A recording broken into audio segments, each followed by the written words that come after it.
Hi, it's Joe from the Jonathan Draycott Golf Academy, Drayton Park Golf Club. We're just going to do a very short video on how the torso transitions from the top of the backswing into the early downswing, which has a massive influence on low point and quality of strike.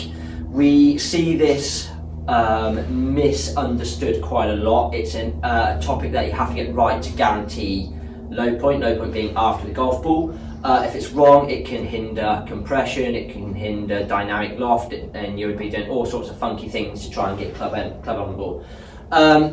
Now, most people from the top of their backswing, just say we've hit the top of the backswing in a good spot with the upper body stacked on top of the lower body, no sort of crazy bends anywhere.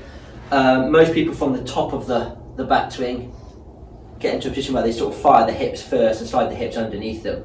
Now, this was sort of an old coaching myth in a way, we sort of fire the hips. The hips definitely do work first in the swing, but the sequencing is so minimal in relation to the torso that it can be misunderstood. Now, ideally in the perfect world, the upper body, say my zip, my centre of my torso, would actually stay on top of my central pelvis early into the downswing.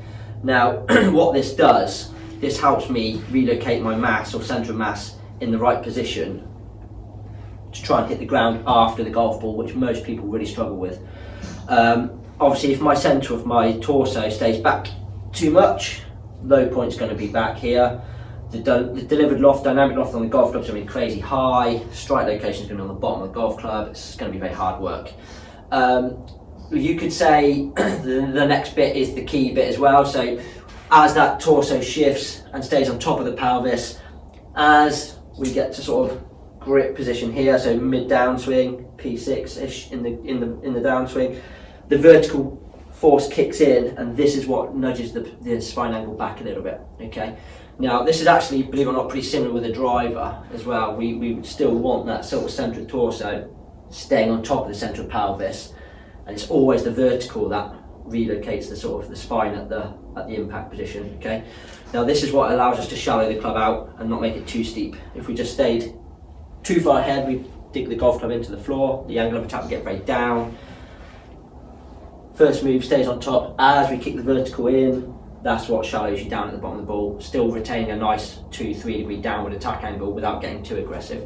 It also creates a really nice U-shaped low point at the bottom of the arc rather than quite a diggy V-shape. This should help in terms of quality of strike. It's very essential that first movement we don't get the pelvis sliding in front.